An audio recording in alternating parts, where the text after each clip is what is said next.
Nama akka mul'atan hundi keessan fayyaa keessanii nageenya rabbii bakka jirtan isiniif haa baay'atu isiniin jedha hunda keessaniifuu rabbiin nageenya isiniif haa taasisu isiniin jedha. Viidiyoo koo osoo ilaaltan immoo galaaltan jechuudha. Sabiskiraayib naaf godhaadha, sheer naaf godhaadha, sabiskiraayib naaf godhaa yeroo ilaaltan asumaan jechuudha. Har'aan kan immoo rifeensa kiyyaa qibaata hoggaan dibadhu hoggaan miicadhe jechuudha. Isaan walitti makuu waliin laallan siniin jedha hoggaa walitti makanii qabu jechuudha. Inni manaa qabu walitti makee hoggaan dibadhu walumaan laallan siniin jedha. Sabiskiraayib naaf godhaa, sheeris naaf godhaa siniin jedha. Isaanis immoo isaan kana kokkonaadha.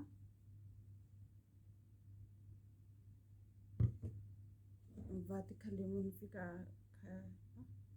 kana vaatika qullubbii adii kanaan siniin jedha. Inni qullubbii adii kana rifeensi keenya akkasuma hoggaa kan ciccinneef nu gargaara immoo akka guddinaaf nuuf ta'uuf nu gargaara siniin jedha. Yabbina rifeensa keenyatiif yabbina rifeensatiif baay'ee bareedaadha kunis siniin jedha.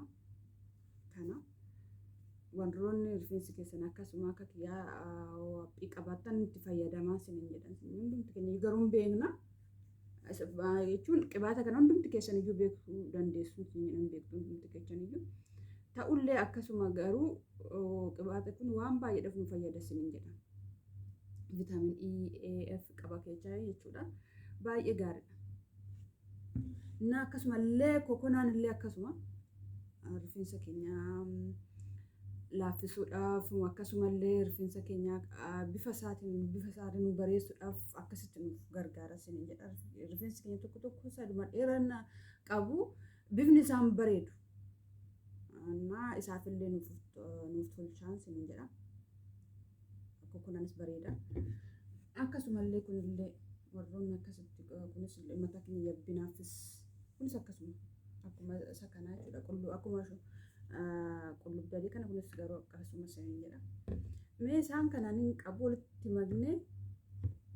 makkeetanii rifeensa koo dibadhaa waliin laallaa siniin jedha.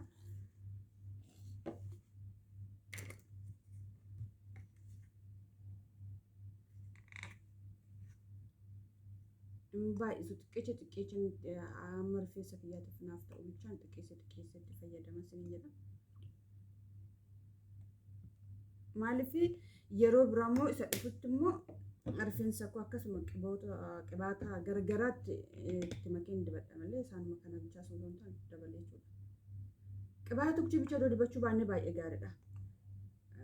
Qibaata tokkicha bichaa dibannee rifeensi keenya akkasuma dheerachuu didee osoo hin taane hundumarraayyuu viitaaminiiwwan garagaraa gosoota garagaraa arganna waan ta'eef hundumayyuu qibaata qabnu jechuudha. Walitti maknee dibannee bareeda. Kanan jedha akka fi kiyyaatti akkasitti fayyadama.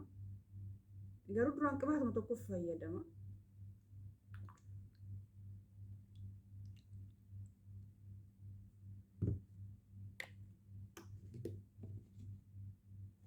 Asheedhuma kan dibadha. Yoo illee naan qatalanti dabala malee akkasitti waliin makee teessisu waliin makee yeroo dibadhan waliin maka malee waliin makeetu ofii kiyyaaf jechuudha akkasitti fayyadama. Yeroo biraa hoggaan dibadhu isaanuma kana immoo itti dabaleen qibaata garagaraa itti dabaleen qibaatawwan garagaraa itti dabaleen itti dibadha jechuudha.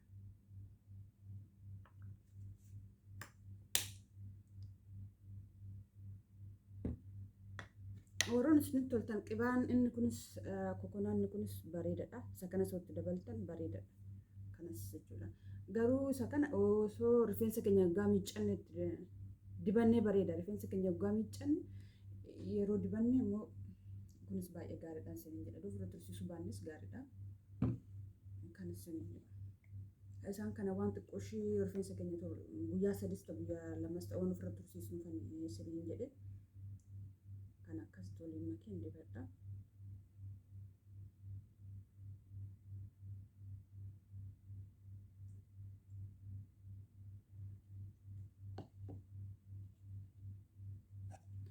Isin baay'istaniis godhachuu dandeessu. Baay'istanii waliin makuu hin dandeessu.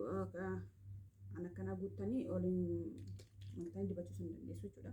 Akkasitti oliin maktanii yookaan immoo bishaan las jedhesa bishaan ho'aasaa keessa akkasitti okeechan baay'ee gaariidha moo akkasittis filatamaadha asiin jedha akkasittis immoo oliin maktanii immoo rakkoo hin qabu.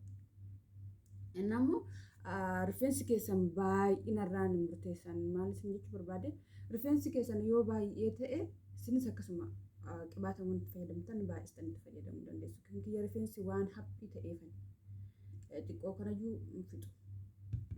Naa kana isin jedhamee rifeensa kiyyatti dibadheen waliin laallaa. Galgalan shimadhe.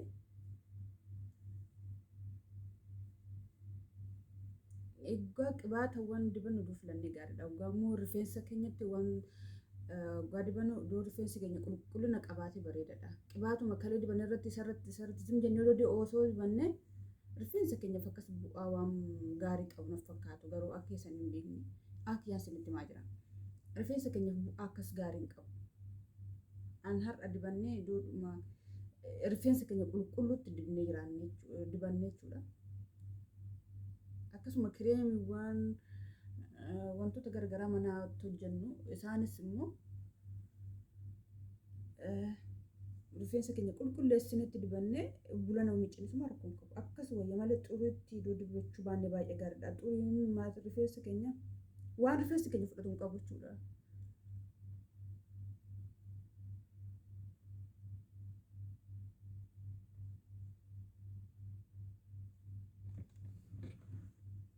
Rifeensi keessan immoo yoo xiqqoo wal qabatu ta'e bishaan akkasitti godhatan bishaan akkanatti godhatan bishaan itti facaasuu dandeessu.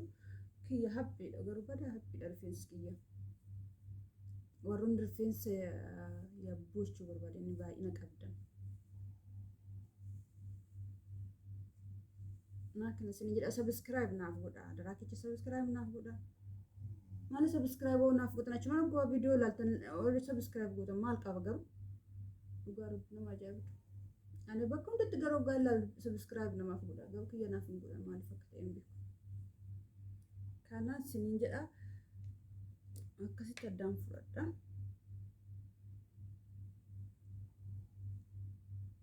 Wal qabata garuu akkasitti addaan fudhadha. Miiccamaadha garuu kalee galgalamee kaleessa miiccadhe.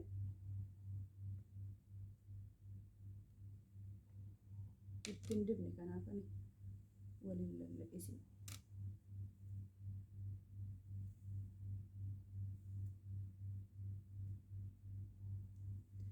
Akka isin jedha rifeensi keessan yoo yabbina qabaate yoo isin addaan bahuu dide akkasitti addaan bahuu gaa isin jedhu akkasitti akkanatti addaan yoo gaa filtan yoo isin jala wal qabate akkasitti akkanatti godhani akkanatti godhani akkasitti namoota.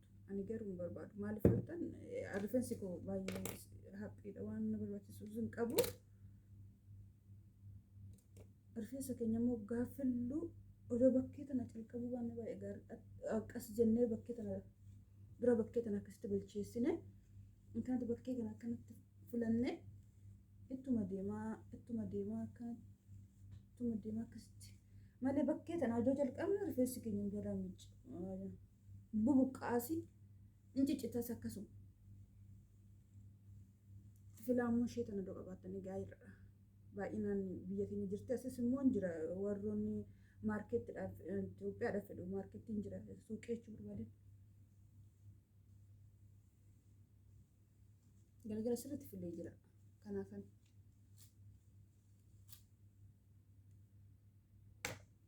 Inni kunis hin ta'a garuu isa kana filadha maaliif rifeensi keenya akkasuma buqqa'uun jalaa akkasuma bilaan ciccatu.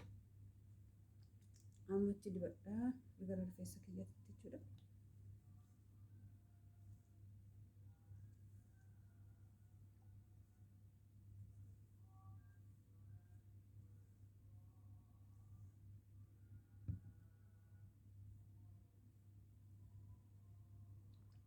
Caafisa akkasitti daardaar isaatti akkasitti godhatan. Erga rifeensa keenya qibaatti dibanneen booda akkasitti baddaa isaarraas keessa isaatis maasaajii goonu bareeda akkanatti qibaanni fi rifeensi keenya wal argatutti jechuudha. Akkanatti akkanatti rifeensa keenyaaf masaajii. Maaliif bareeda ta'an akkasii jala ciccitu kun daariktii akkasitti qaxxitaa nu guddachuu danda'a malee kaan dheeraa kaan gabaabaa jalaan ta'u. Isin galee akkasii baay'inaan rifeensi keenya bakka tana gabaabaa ta'a. Bakkee tanaa dheeraa ta'a. Maaliif hojjetan haala dibannaa keenyarraa haala kunuunsa mataa keenyarraa aankootu hundallee akkasuma dhugaan isiniin jedha.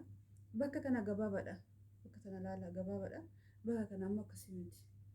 Kanaafuu gaa wal qixxaatee mursiisa. Akkasitti caafisa akkanatti.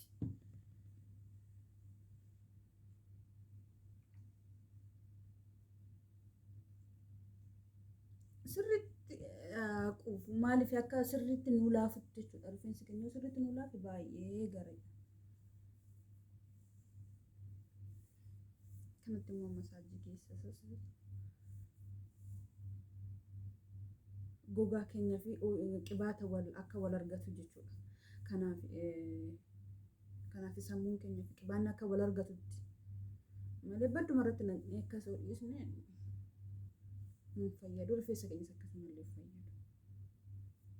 Hanga akkana goonee baddaa isaa irrattis akkasii baay'een barbaadu rifeensi koo kanatti ooyilii baay'ina akkasittiin fudhatu.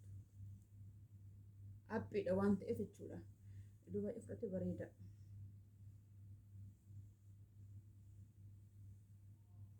Akkanatti godhanne agartanii akkasitti. Immoo garnatti hin darba.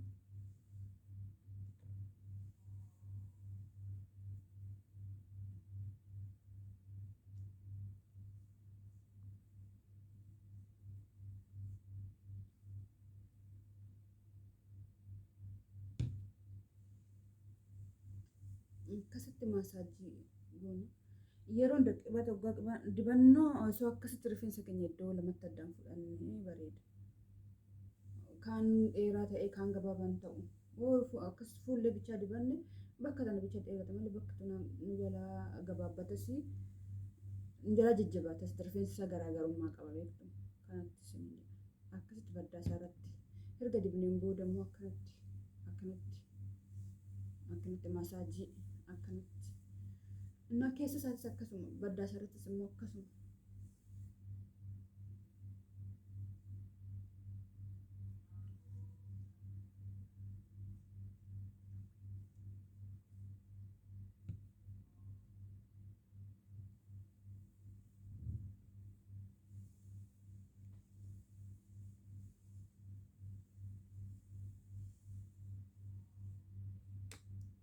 Nah kan sinin jedha oggaa filannoo akkuma sinin jedhe bakkee tana jalqabne bareeda akkanatti.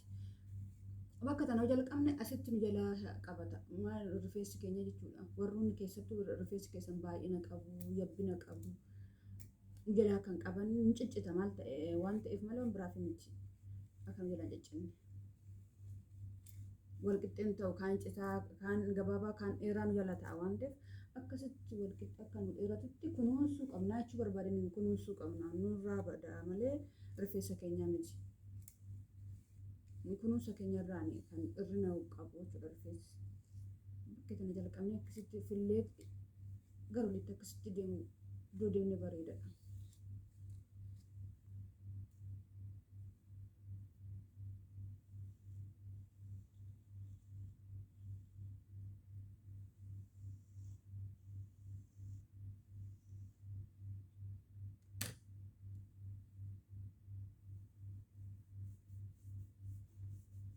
Akkasitti masaajii goone warroon mataa keenya lafni namaa maru hin jira namni tokko lafni namaa maruun isaafillee akkasitti oggaa masaajii godhan baay'ee gaariidha. Qibaata dibanii akkasitti masaajii goone jechuudha. Akkanatti baay'ee bareeda. Kanarraa nuuf lama kennaatu walakkaa isaatii nuuf bayeera nuuf filameera jechuudha. Waan ta'eef filama waan nu dhibuun qabu.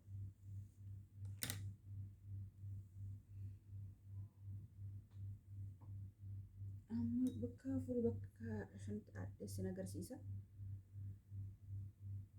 Furdi isheen dhaadha maaliif yookiin guyyaa lama yookiin guyyaa sadi bichaadha fanna fayyadu bichaadha jechuudha. malee ofirraan tursiisu maaliif dabbasaan kutis na ilaalcha citaa fuulduraanii dafee filadhee dafee dhaadhaa jechuu barbaadan qibaatas immoo akkasumatti dibbu akka dabbasaan isa ofirra tursiisne maal ta'attan dabbasaan jala citaa malee waan rakkoo hin qabu garuu fuuldura isaan jala citaa kunuunsaan qabu kanaaf iddoo sadittis iddoo lamatti soo gotan hin dandeessu.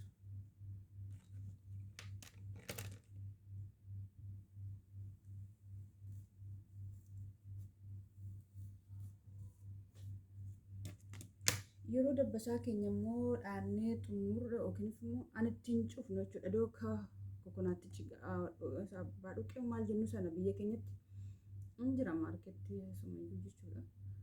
Kanaan biyya keenyatti garuu tun kokonaa miti abukaadoodha. Baaliziinis hin ta'a. Baaliziinis immoo rakkoo hin qabu waanuma qabdan isaan cuftuu jechuudha. Daarii isaa godhaatee xumurtan bakkee tana akka jalaan ciccinu yookiin immoo akka jalaa bubuqqaan jechuudha. Nu jalaan goggogne jechuudha ni barbaade.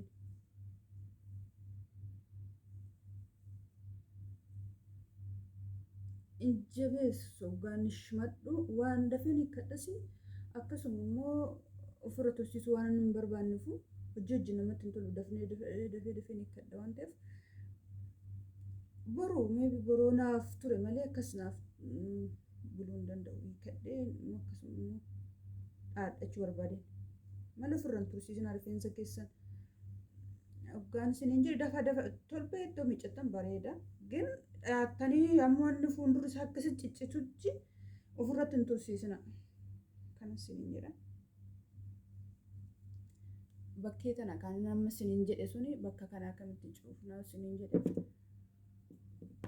avokaadoos ta'u baaliziinis ta'u baaliziin itti godhanii baaliziin akkasitti godhanitti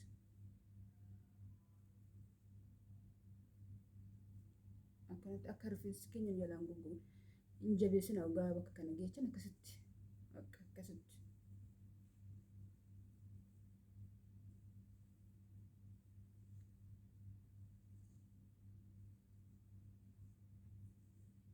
Akka daarisaan jala hin ciccita daarisa kun jechuudha yoo goggogaa ta'e akka nu jalaan ciccinneef malee biraaf miti akka nu jalaan ciccinneef daarisaa isaaf akkasitti yoo goone kunuunsuma keenyarraan rifeensi keenya malee rifeensi hin dheerannes hin jiru akkasuma immoo rifeensi hin bareednes hin jiru immoo bareeda. Tokkoffaa dheeranaaf bichaa miti rifeensa keenyaan kunuunfannu kalarii isaa kan miidhagu kanaafi.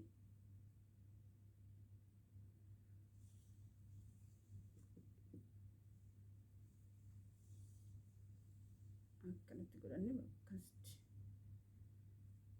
Rifeensi kiyya baay'ee sissiidha haphiidha waan ta'eef badaa haphiidha rifeensi kiyya.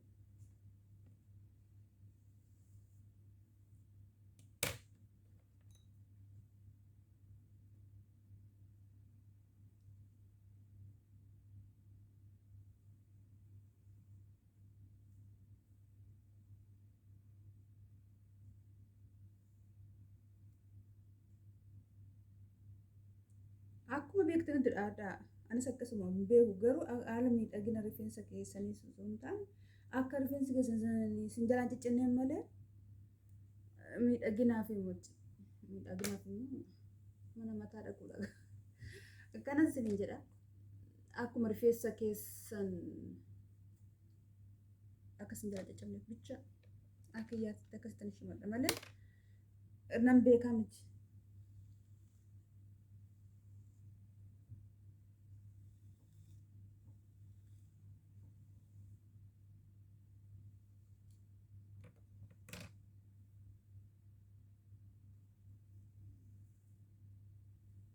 Ogaa dadhabdanis rifeensa keessanii akkuma iddoo kennaafi hojii nama dadhabsiisa garuu rifeensa keessaniif iddoo kennaafi akkuma ta'etti.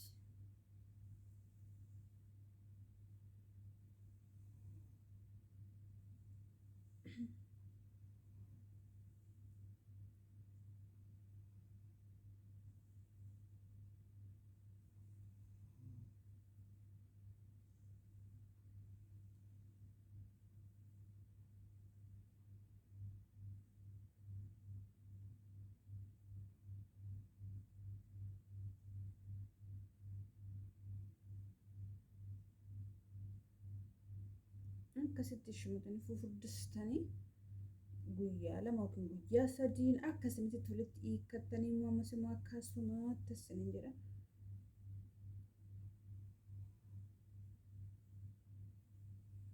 Daarisaa kanatti osoo hin didee akkasitti filadhaati. Maaliif hoggaa gaafa kan akka waan kaawuyyaa keessa jiru yookiin akka tokko isinitti nuuf miidhaga kan isiniin jedha.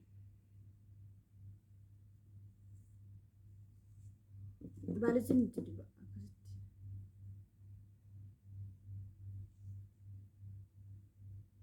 Avokaadoon isin ta'a avukaadoo amma isinitti agarsiisa kun innis immoo bareeda. Daarii isaa hoggaan inni xumure akkasitti ittiin cufaa jechuudha.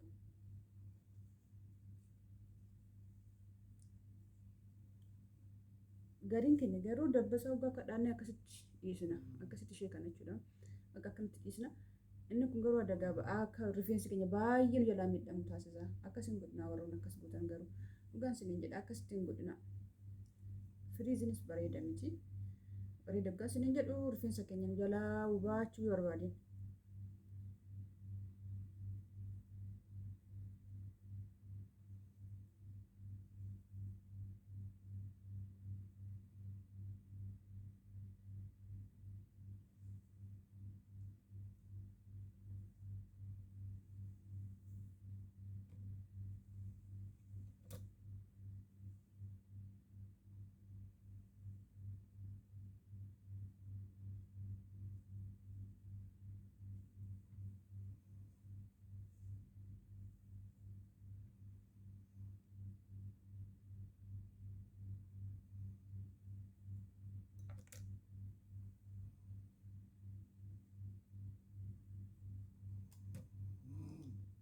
Akkanatti erga godhattanii waarrattanii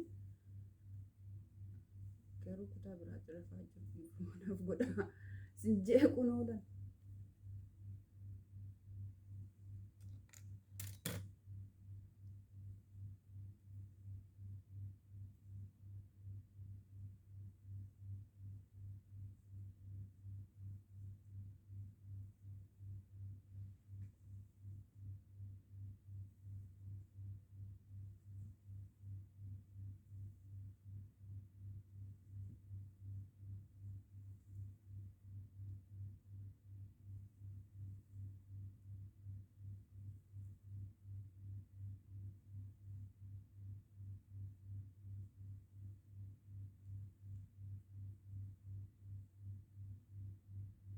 Akkasitti ofirratti iddoo yaaltanii mana mataa yeroo hunda dhaquun hin barbaachisu.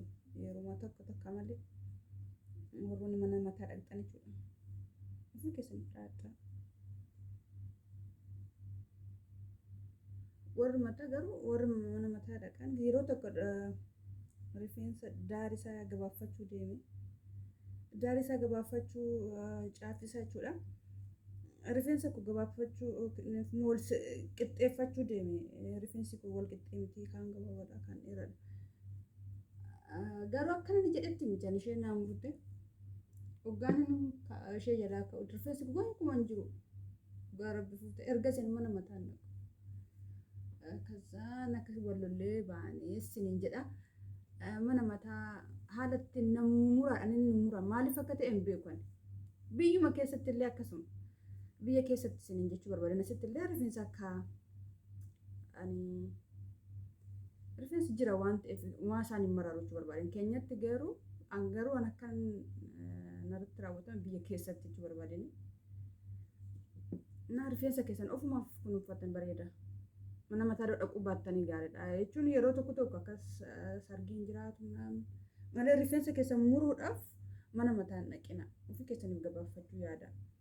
Dhugaa rabbi footee mataa rifeensa baay'ee miidhugaa naamuraadhaan maaliif akka ta'e hin beeku garuu bakka isin itti ajajjanitti isiniif hin muran yoo isin akkanaa isin qaqqabee jiraatan waan qaqqabeeffan. Naa kanas isin jedha.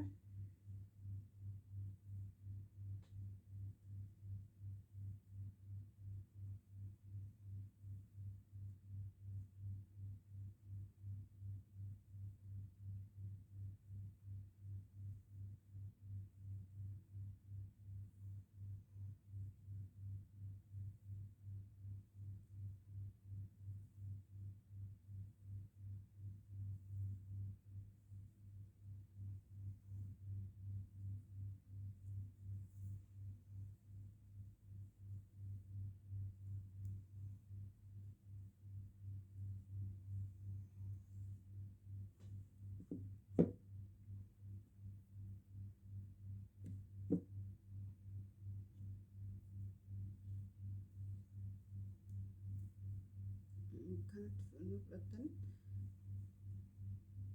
hin jabeessina caafis akkasitti hin jabeessina akkanitti naadhaan hin jabeessu caafis amma baay'ee laafadha.